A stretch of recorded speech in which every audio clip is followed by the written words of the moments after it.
Bonjour et bienvenue dans cette nouvelle émission des coulisses de la science. En matière de géologie, la Nouvelle-Calédonie a une histoire ancienne et complexe qui lui confère une spécificité très forte. Notre territoire est ainsi formé par un des plus importants complexes de roches issus du manteau terrestre au monde et constitue la troisième réserve mondiale de nickel. Pour vous faire découvrir tout cela, nous vous proposons aujourd'hui de partir sur le terrain en compagnie de géologues du territoire. Géomorphologie, chantier de carottage, détection d'amiante, prospection en hélicoptère. Vous allez voir que grâce à nous, les cailloux du Caillou n'auront plus de secret pour vous.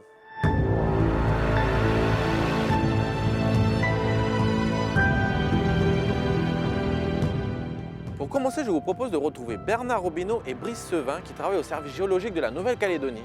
Nous les avons suivis dans la région de Poya pour une séance de lecture de paysages. Grâce à leurs explications, vous allez mieux comprendre de quoi sont constituées les montagnes de la Grande Terre et pour quelles raisons on y trouve autant de nickel.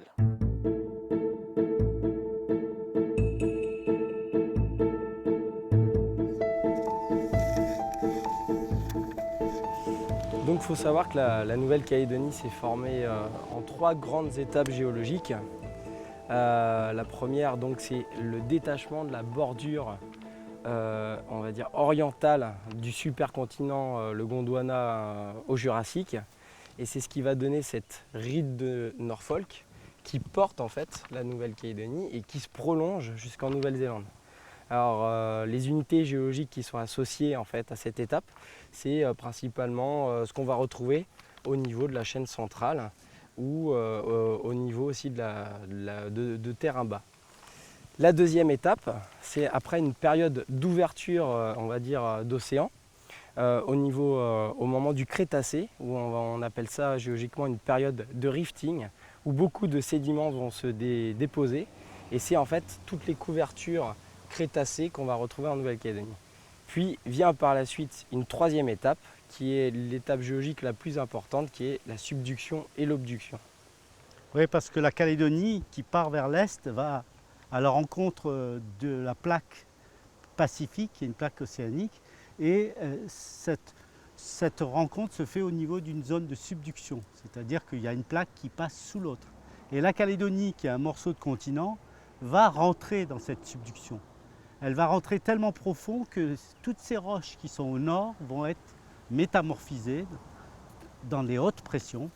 Et puis, comme la Calédonie est continentale et légère, elle va bloquer la subduction et on va avoir le phénomène inverse. C'est-à-dire que dans ce blocage-là, la croûte océanique et le manteau vont passer sur la Calédonie. Et quand le système est bloqué, comme c'est un radeau qui a été plongé dans le manteau, le tout va remonter et en situation finale, on va se retrouver avec les roches de la croûte qui ont glissé sur la Calédonie et puis après les roches du manteau qui vont former tous les reliefs. Et de la même manière, le nord, les formations métamorphiques, que ce soit le Mont Panier ou les formations de la région de Niengen ou de Pueblo, vont être aussi exhumées, sorties de l'eau et on va avoir des roches métamorphiques de haute pression qui forment tout l'arc métamorphique du nord de la Calédonie jusqu'à Ouégoua. Donc là, c'est une carte géologique générale de la Nouvelle-Calédonie. On peut voir différentes couleurs dessus. Ces couleurs en fait vont correspondre à une nature différente de roches, mais aussi un âge parfois différent, une provenance parfois différente. Le bon exemple, c'est si on prend les massifs miniers, on va retrouver ce vert avec là par exemple le grand massif du sud, puis après ces petites unités où là justement on a le Copeto et le Memaoya. Les basaltes, ça sera par exemple cette couleur violette. Mais avant de mettre ces couleurs, les géologues n'ont qu'un moyen de prospection, c'est leur marteau. Et puis les cartes topographiques, bien entendu, ils préfèrent aller dans les endroits où l'érosion a été chercher la roche fraîche. Ça peut être les talus de route, ça peut être les criques, ça peut être les plateformes de maisons. Partout où l'érosion, où l'homme a dégagé la terre qu'il y avait dessus, le géologue il va s'arrêter et essayer de déterminer la nature de la roche-mère. Donc là, en tapant, on sent que des fois ça sonne mieux. Voilà, la roche est plus dure là. Elle est plus saine. Et ça, on va pouvoir faire des observations sur les bouts qui paraissent les moins pourris, quoi. Quand on a la chance de trouver quelques morceaux à peu près sains, on va essayer de voir la nature de la roche. Donc le géologue, il a plusieurs moyens de le voir. La dureté, éventuellement, il va regarder à la langue en mouillant, voir s'il voit des minéraux dedans. Et puis après, on peut regarder d'une manière plus intime. Donc là, on voit que c'est plutôt fin, ça ressemble plutôt à, on va dire, une matrice volcanique et ça colle à ce qu'on s'attend à voir ici, c'est-à-dire des basaltes. Le métier de géologue de terrain, c'est celui qui reconnaît la nature et la structure du sous-sol. C'est celui qui collecte la donnée sur le terrain. Et le but principal est de comprendre ce qui s'est déroulé par le passé afin de mieux comprendre l'avenir, en particulier pour les paléoclimats. On voit qu'actuellement on a des problèmes par exemple climatiques, donc c'est important de comprendre les climats du passé pour savoir si peut-être l'homme est en train d'accélérer ou de reproduire en fait des choses qui sont déroulées naturellement par le passé.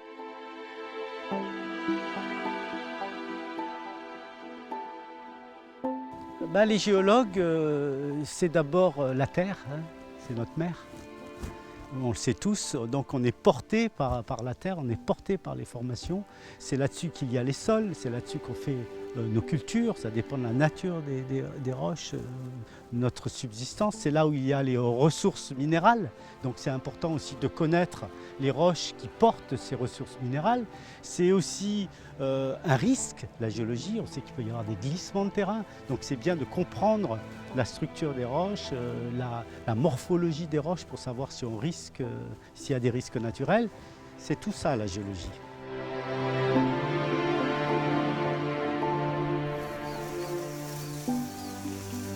Ce qu'il y a d'exceptionnel en Calédonie, c'est qu'on a une géologie extrêmement variée, pas seulement à terre. On a une zone économique aussi, où on a une multitude de formations géologiques, certaines exceptionnelles comme les péridotites qui sont venus obductés sur la Nouvelle-Calédonie en portant les gisements de nickel.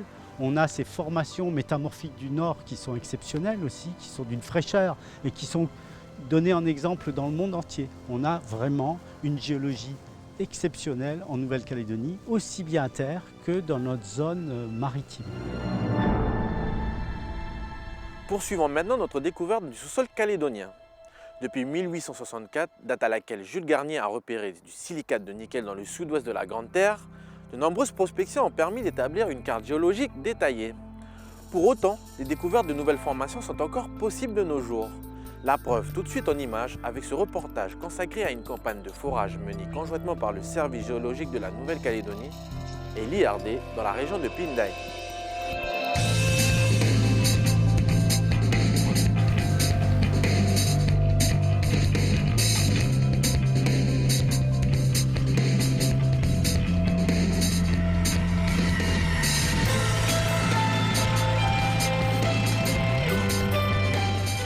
Alors moi ici, je suis ici pour superviser les foreurs au point de vue géologique. Si vous voulez, on a un chef foreur qui s'occupe de sa machine, qui est responsable de l'entretien, du ravitaillement, etc. Et moi je suis là que pour la partie géologie, c'est-à-dire que quand on va traverser l'ensemble des couches qui nous intéressent, je vais dire au foreur d'arrêter et que c'est la fin.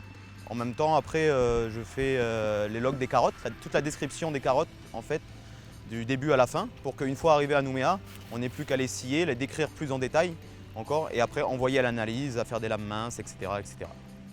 En fait, c'est ce qui est spécial sur la presqu'île de Pindai, c'est qu'on retrouve un calcaire supérieur, donc un calcaire récifal, qui, découvert dans les carottes, est très silicifié, donc c'est-à-dire qui a été exposé à l'air.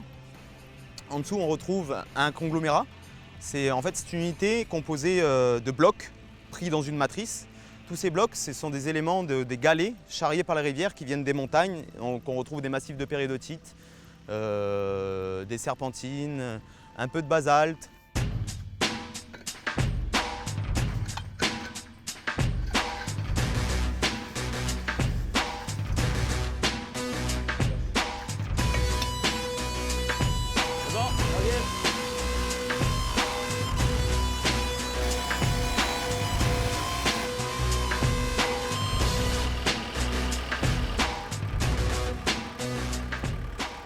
Alors le but de ce forage est de savoir, en fait, d'approfondir la connaissance géologique de Nouvelle-Calédonie, ce qui est le but premier d'un service géologique. Donc on voudrait avoir l'ensemble de la colonne stratigraphique afin de vérifier qu'il y a bien un calcaire inférieur et un calcaire supérieur, interposé entre les deux un conglomérat, et enfin on tombe dans le flysch, l'unité de base sur laquelle repose cette unité sédimentaire de Népouy. Donc ça nous permettra de savoir en fait qu'il y a eu soulèvement ici sur la presqu'île de Népouy, parce qu'on retrouve un calcaire qui est perché, qui n'est pas au niveau de la mer, et qu'il y a eu rabattement aussi parce qu'on retrouve un autre calcaire inférieur plus en dessous.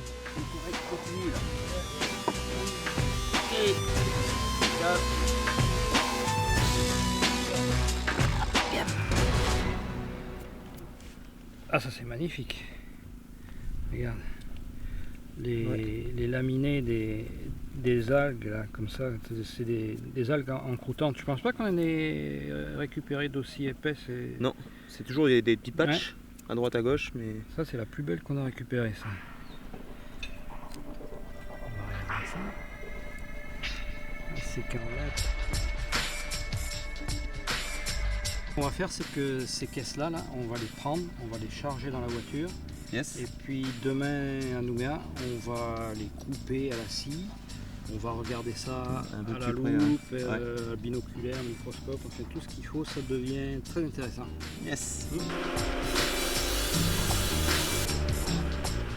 Alors là, on a rassemblé toutes les caisses qu'on a descendues depuis le site à Népouy. Et on va commencer à regarder les choses un petit peu en détail. On va examiner. En gros, on voit la constitution de la carotte. Alors ici, c'est principalement des algues qu'on voit. On voit qu'il y a beaucoup de silice et de fer qui imprègnent le total. Et c'est assez surprenant. Parce qu'on est quand même, si je prends les repères ici, on est à 60 mètres de profondeur. Là, on est à 55 mètres, donc ça descend comme ça. Et donc, on a des choses qui sont en dessous du niveau de la mer, qu'on a récupérées en dessous du niveau de la mer, et qui ont été émergées probablement autrefois, d'après ce que je peux voir.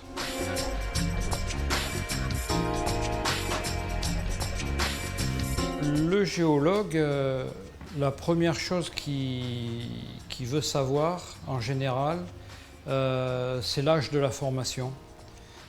C'est où est le haut, où est le bas, dans quelle position il se trouve par rapport à un certain paysage à une époque. Et c'est ça qui c'est le b.a.-ba du métier en fait, c'est ça. Les roches qu'on a ici, qu'on a forées, c'est des roches qui sont aux alentours de 25 millions d'années. Donc ça veut dire que déjà à cette époque, il y avait une organisation du paysage qui est tout à fait comparable à l'actuelle. Ça, c'est intéressant. Le but de cette opération, c'est surtout de comprendre ce qui s'est passé dans le passé, justement au niveau des changements climatiques qu'il y a pu avoir. Après, il y a aussi des applications à ce genre d'études scientifiques. On cherche des ressources naturelles, notamment en hydrocarbures, dans la zone économique de Nouvelle-Calédonie, en particulier au sud. Et pour connaître quels sont les types de remplissage qu'on peut avoir, quelles vont être les différentes roches, les roches mères, les roches magasins, les roches de couverture, c'est avec ce genre d'études et avec ce genre de sondage qu'on peut mieux répondre à ces questions. Donc il n'y a pas que de la science pour la science, il y a vraiment des applications derrière ça qui sont très concrètes.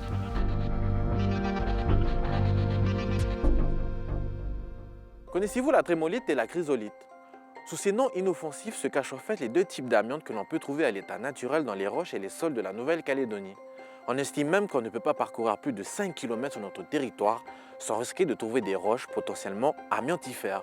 Et risquer est le mot approprié puisque vous savez sans doute, l'inhalation des fibres qui constituent ces substances minérales de couleur blanchâtre peut provoquer des maladies graves du système respiratoire. Mais pas d'inquiétude démesurée pour autant, ce n'est qu'en cas de forte érosion ou lors d'un chantier que ces fibres peuvent être libérées et qu'une exposition est à craindre. Les explications sur le sujet avec le géologue Stéphane Le Simple. Donc là, par exemple, on se trouve sur la transversale de la Konetiwaka. Donc première chose à faire, c'est de regarder sur la géologie générale. Donc sur cette carte, on va voir que la Konetiwaka traverse cette formation géologique ici qui est en brun, là, avec lardé de zones vertes, qu'on appelle l'unité de la Bogen. Donc on sait que cette unité, parce qu'on l'a étudiée, est favorable à la présence d'amiante environnementale.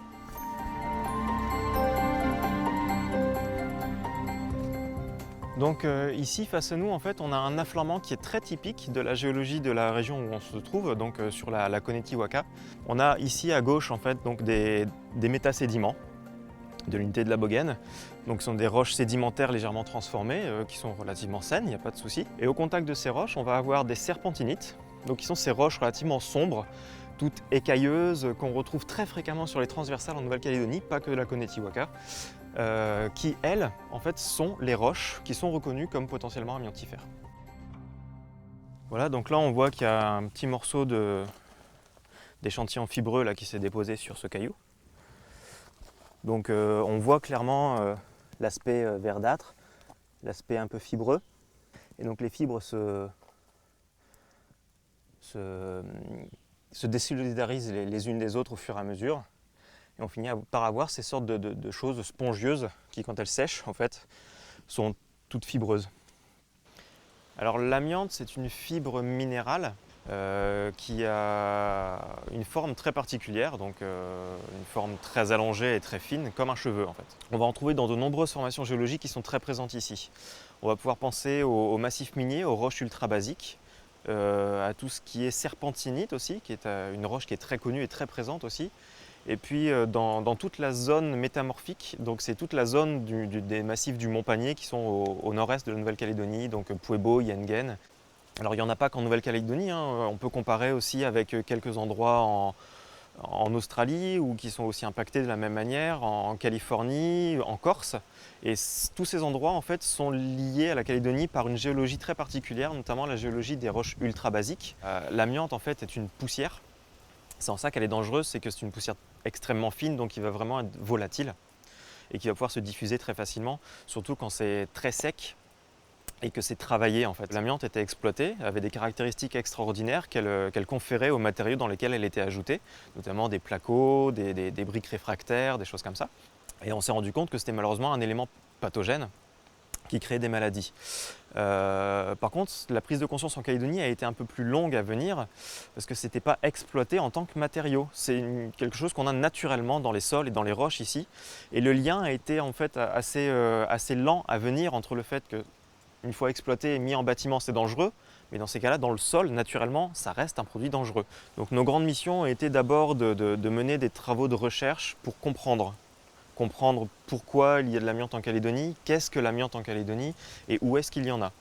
Et puis, une dernière mission a été aussi de diffuser la connaissance et de la rendre accessible à tous, soit sous la forme de cartes, donc ce qu'on appelle des cartes d'aléas qui sont disponibles pour tout ce qui est développement d'infrastructures, etc. On va commencer par là. Et puis aussi pour tout ce qui est profession, on va dire, du BTP, de la mine, qui peuvent être confrontés à ça au quotidien lorsqu'ils font des travaux d'excavation, des choses comme ça. Donc l'un des gros, on va dire, pôles de recherche a été de créer des atlas photographiques avec des schémas également pour que les gens puissent facilement avoir une idée de s'ils ont ou pas de l'amiante en face de leur chantier ou en face de leur pelle. Là, cet échantillon est assez joli, assez représentatif, donc on va faire un prélèvement sur celui-là.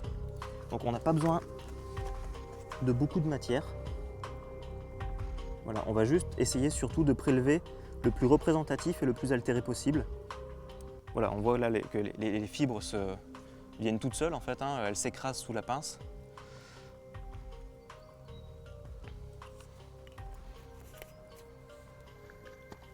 Notez l'échantillon. Voilà, et donc là, la suite pour cet échantillon, c'est de retourner au labo à Nouméa, où on va faire ce qu'on appelle un frottis. Donc c'est juste en prendre une toute petite partie le plus altéré possible, qu'on va diluer dans un liquide et qu'on va apposer sur une lamelle de verre qu'on pourra mettre sous un microscope. Le but étant de confirmer ou pas la présence d'amiante qui a été très largement suspectée sur la fleur mort.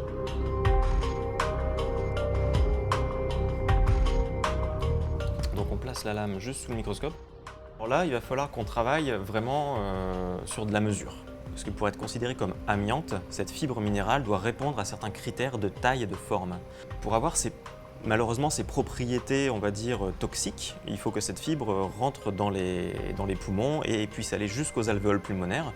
Et ça nécessite d'avoir une certaine taille. Elles doivent être inférieures à une certaine taille et notamment être inférieures en diamètre à 3 microns.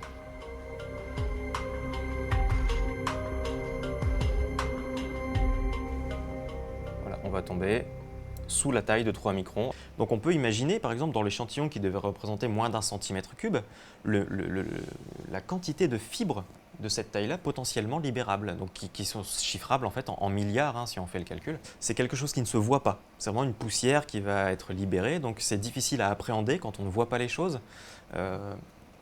Et puis, il y a un autre critère qui rend ça un petit peu compliqué à faire passer, c'est que les pathologies en fait, ne sont pas des pathologies qui vont se déclarer directement à l'exposition.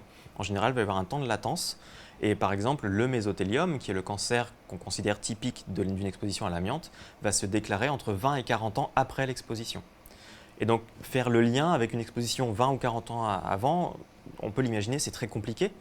Et puis sensibiliser des gens en leur disant « cette exposition pourra vous causer des problèmes, mais d'ici des dizaines d'années », ça rend en fait la communication complexe par rapport à cette problématique. Vous l'avez vu, les géologues sont des hommes de terrain et ils n'hésitent pas à entamer l'écorce terrestre avec des pioches ou des foreuses pour savoir ce qui s'y trouve exactement sous nos pieds. Mais cela n'empêche pas d'avoir de plus en plus souvent recours aux nouvelles technologies. La preuve en image avec ce reportage consacré au déroulement d'une campagne de géophysique héliportée financée par le Centre national de recherche technologique.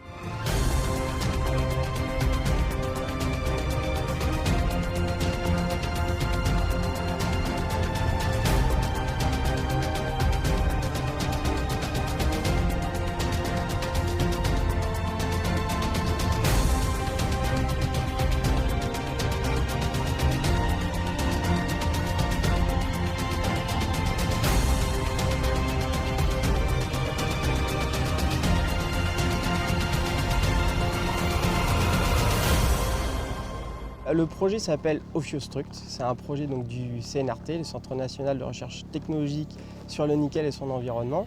L'idée de ce projet en fait, est d'étudier précisément l'ophiolite, c'est-à-dire la géologie des massifs miniers. Il y a deux aspects dans ce projet. Il y a une première partie qui va être le levé justement géophysique, magnétique et électromagnétique par le dispositif qu'on a derrière. Et la deuxième partie, en fait, c'est vraiment de la géologie de terrain, faire de la structurale, mesurer des failles, des structures, puisqu'on sait que les gisements de nickel sont contrôlés en fait, par ces failles.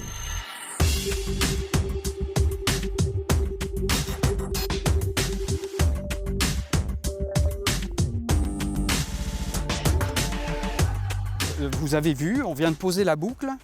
Donc, dans le jargon, on parle de boucle électromagnétique. Donc, en fait, c'est en quelque sorte une antenne d'émission d'ondes électromagnétiques et on fait circuler un courant pulsé, on appelle ça transitoire dans le jargon, par le câble noir que vous voyez. La puissance d'émission, elle est liée à la quantité de courant qu'on fait passer dans ce câble et surtout à la surface. Le poids de l'ensemble avec la traction, avec la traînée, c'est à peu près 500 kg. C'est un très bon aérodynamisme et donc lorsque c'est en vol, c'est parfaitement rigide, horizontal. Donc, les ondes électromagnétiques transmises par cette boucle sont envoyées vers le sol et sont restituées vers nous. Et l'intensité avec laquelle c'est restitué dépend de la nature du sous-sol. La propriété physique qu'on étudie, c'est la résistivité, l'aptitude à conduire le courant par le sol. Ici, le signal que le sol nous renvoie est collecté au niveau de cet aileron. On fait une image de répartition de la résistivité et c'est l'interprétation de cette répartition qui permet aux géologues de dire ce que j'ai vu ici en surface, ça se continue en profondeur. Ici, on investigue jusqu'à 200 mètres de profondeur. Et cette investigation se fait le long de notre plan de vol. Et donc, on fait peu à peu un maillage de la zone à étudier. Et au final, on va fabriquer une imagerie, tomographie 3 dimensions. 3 dimensions, la surface qu'on a survolée et jusqu'à 200 mètres de profondeur.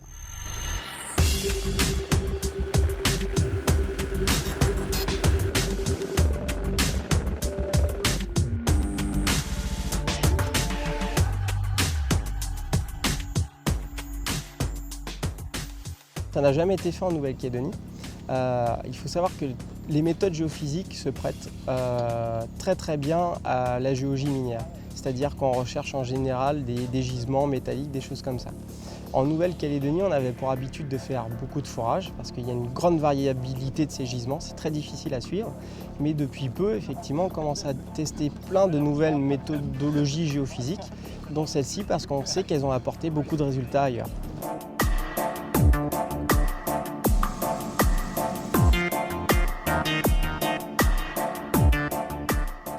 Donc ici, j'ai sélectionné toutes les cellules qui avaient une résistivité inférieure à 100 mètres. Donc voilà, en spatialisation, voilà ce qu'on obtient. Notre cube de résistivité 3D, construit après interpolation des points de mesure.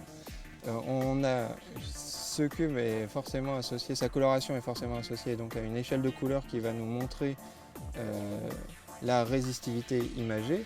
Donc les couleurs froides vont indiquer la présence de formations conductrices, alors que les couleurs plus chaudes vont nous indiquer progressivement la présence de formations de plus en plus résistantes. Ici, l'échelle va de 1 ohmmètre à 1000 ohmmètres. Ici, on peut voir la présence déjà de zones conductrices qui apparaissent en violet et bleu, et on voit également la présence de zones beaucoup plus résistantes ici, avec des formations de résistivité intermédiaire qui pourraient être très intéressantes pour le projet. Ce cube de résistivité 3D, bien sûr, on peut le bouger, le faire pivoter, le bouger dans tous les sens et regarder ce qui se passe également en profondeur, donc à la limite d'investigation de la méthode, où on retrouve donc un alignement ici qui pourrait correspondre à une faille ou à une structure qu'on pourra interpréter ultérieurement. Donc une fois qu'on aura bien caractérisé les résistivités et les formations d'intérêt pour le nickel, on sera capable de vraiment faire ressortir en 3 dimensions les volumes et spatialement où se trouvent potentiellement les zones d'intérêt pour l'exploitation du nickel. C'est un outil moderne pour aider le géologue à comprendre en 3 dimensions et en profondeur jusqu'à 200 mètres, où c'est très difficile d'accès. C'est-à-dire on sait faire des forages jusqu'à 200 mètres, mais là, ici, on couvre toute la zone avec des sondages électromagnétiques, alors qui renseignent seulement sur ce paramètre de résistivité. Mais c'est un outil supplémentaire pour lire la géologie. Voilà, notre émission touche à sa fin. Si vous voulez en savoir plus, vous pouvez vous rendre sur le site internet de la Direction de l'Industrie des Mines et de l'Énergie à l'adresse suivante www.dimec.gouv.nc. N'hésitez pas non plus à vous rendre par exemple au musée de la mine de Thio ou au vieux village de la mine de Thiebagui. A bientôt et en attendant, gardez l'œil ouvert et l'esprit curieux et suivez notre actualité sur nctv.nc.